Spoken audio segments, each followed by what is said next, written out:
ಮಾಡಿ ಒಂದು ಸ್ವಲ್ಪ ಪ್ರಯತ್ನ ಮಾಡಿರಿ, ನೋಡ್ರಿ ಚಂದಂಗ ಪ್ರಯತ್ನ ಮಾಡಿದಿರಿ ಅಂತಂದ್ರೆ ಲೆಕ್ಕ ಬಂದೇ ಬರ್ತಾವ. ಲಕ್ಷ ಕೊಟ್ಟು ನೋಡ್ರಿ. ಆಗಾಗ ಮಾದರಿ ಕೊಟ್ಟದ ಅದನ್ನು ಸ್ವಲ್ಪ ಬದಲಾವಣೆ ಮಾಡ್ಯದ, ಅದನ್ನು ಮಾಡಿ ಚೆಂದಾಗಿ ಮಾಡಿ.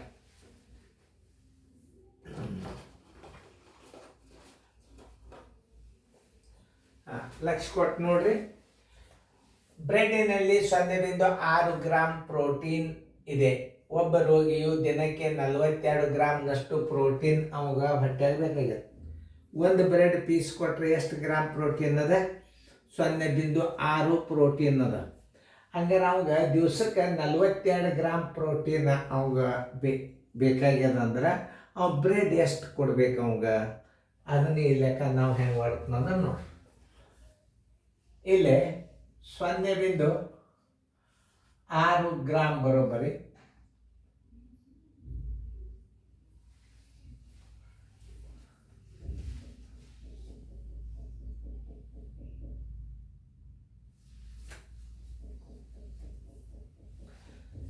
0.6 ಗ್ರಾಮ್ ಬರೋಬ್ಬರಿ 0.6 ಗ್ರಾಮ್ ಬರೋಬ್ಬರಿ ಒಂದು ಬ್ರೆಡ್. ಏನು? 0.6 ಗ್ರಾಮ್ ಬರೋಬ್ಬರಿ ಒಂದು ಬ್ರೆಡ್.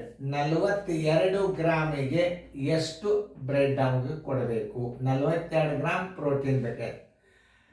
42 ಗುಂಡ್ಲೆ 1 ಸರಾಸವಾಗಲೇ 0.6. ಸ್ಥಾನದಲ್ಲಿ ಮೇಲೆ ಹಾಕಿರಿ.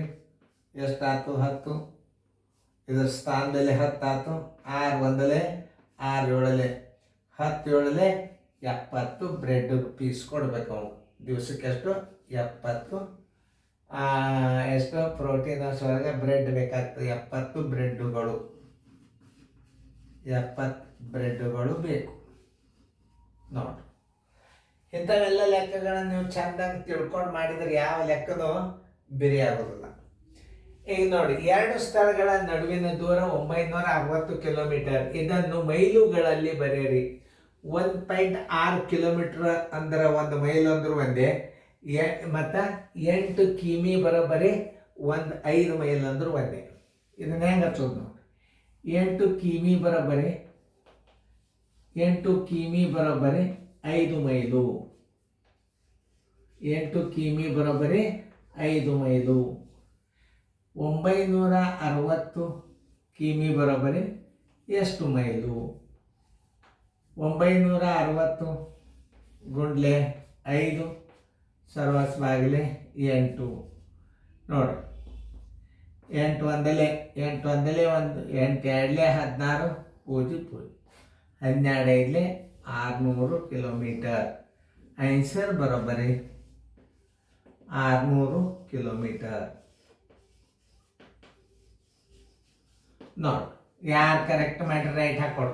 ಅದೇ ಮಾದರಿನೇ ಸ್ವಲ್ಪ ಚೇಂಜ್ ಮಾಡಿನ. ಯಾಕಂದ್ರೆ ನಿಮಗೆ ಇನ್ನೊಂದು ಹೇಳ್ತಾನೆ.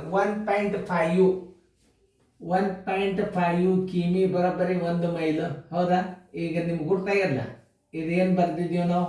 1.5 ಬರೋಬ್ಬರಿ ಏನು 1 ಮೈಲ್ ಅಂತ ಕೋಷ್ಟಕ್ಕಿತ್ತಿಲ್ಲ, ಅಲ್ಲಿ ಹಿಂದಿನ ಲೆಕ್ಕದಾಗ ನೋಡ್ರಿ. ಈಗ 1 ಮೈಲು ಬರೋಬ್ಬರಿ ಎಷ್ಟು? 1.6 ಕಿಮಿ. 5 ಮೈಲು ಬರೋಬ್ಬರಿ ನೋಡ್ರಿ ಮಾಡಿ ಕೋಷ್ಟಕ್ಕೆ ಎಷ್ಟಾಗ್ತದೆ ನೋಡ್ರಿ. 16.5 ಸರಾಸ್ ಮೇಲೆ 1 16 ಐದಲೆ 80.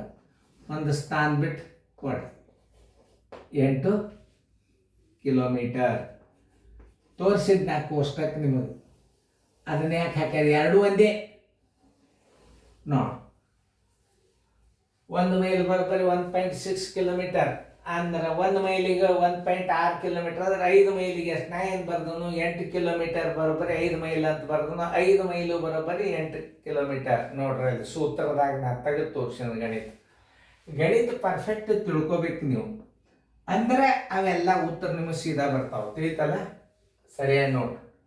ಇಂಥವೆಲ್ಲ ವ್ಯವಹಾರ ಮತ್ತು ವ್ಯವಹಾರಿಕ ಲೆಕ್ಕಗಳು ಈಗೆಲ್ಲ ಶೇಕಡ ಎಲ್ಲ ಲೆಕ್ಕ ಬರ್ತಾವೆ ನಿಮಗೆ. ಈಗ ರಿವಿಷನ್ ಆಗ್ತಿರ್ತದೆ, ಒಳಗೆ ರಿಪೀಟ್ ಬರ್ತಿರ್ತಾವೆ.